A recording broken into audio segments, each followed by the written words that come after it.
Ci troviamo in contrada Grottarossa, questo è il tratto di strada che collega praticamente la provincia di Agrigento con quello di Caltanissetta lungo la statale 640. Purtroppo questa statale è conosciuta come la strada della morte, ma adesso le cose sembrano essere radicalmente cambiate. Infatti oggi sono stati aperti altri 9,5 km per quanto riguarda il primo lotto dei lavori di ammodernamento e del raddoppio di questa strada importante del profondo sud, e farà sentire Agrigento meno emarginata rispetto al resto della Sicilia, perché da oggi i tempi si accorceranno per raggiungere Caltanissetta e di conseguenza anche Catania, dove c'è l'aeroporto di Fontanarossa.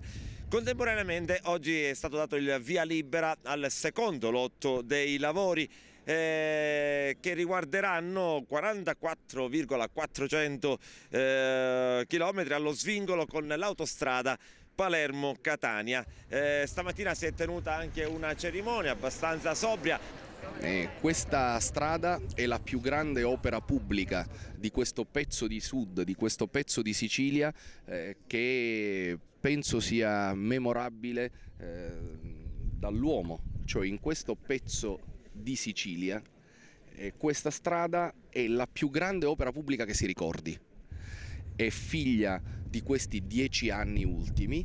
È stato merito del presidente della provincia di Agrigento, oggi parlamentare, onorevole Enzo Fontana, del presidente Berlusconi averla finanziata, e oggi noi siamo qui a dire che c'è stata in questa terra una politica che ha fatto qualcosa, e le infrastrutture sono il punto nodale per lo sviluppo del meridione e specificamente della Sicilia. Questa è un'opera che collega la Sicilia sud-occidentale alla Sicilia centrale, e dunque un'opera strategica che ha un valore storico.